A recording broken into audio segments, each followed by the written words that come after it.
তীব্র শীত কিংবা রাতের অন্ধকার কোনো কিছুই ঠেকাতে পারছে না মিনেসোটার আইসিই বিরোধী আন্দোলনকারীদের। অভিবাসী এজেন্ট শহর ছাড়ো এমন প্রতিবাদী স্লোগানে মুখর মিনিয়াপলিস শহর।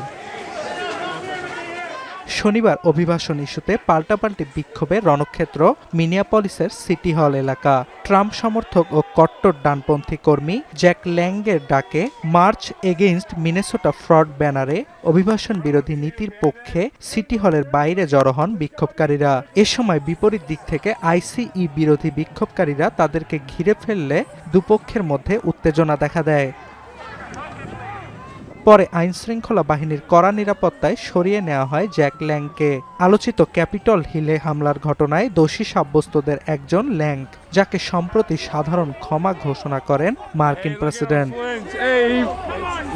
এদিকে শুক্রবার যুক্তরাষ্ট্রের একটি ফেডারেল আদালত শান্তিপূর্ণ আন্দোলনে গ্রেপ্তার ও ধরপাকড় না চালানোর নির্দেশনা দিয়েছেন।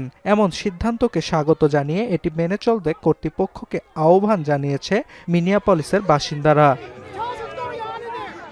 অবৈধ অভিবাসী নিয়ন্ত্রণের নামে মিনেসোটায় অন্তত ৩,০০০ আইসিই এজেন্ট নিয়োগ দিয়েছে হোমল্যান্ড সিকিউরিটি বিভাগ। এছাড়াও বৃহস্পতিবার বিশেষ আইন জারি করে অঙ্গরাজ্যটিতে সেনা পাঠানোর হুঁশিয়ারিও দেয়া হয়।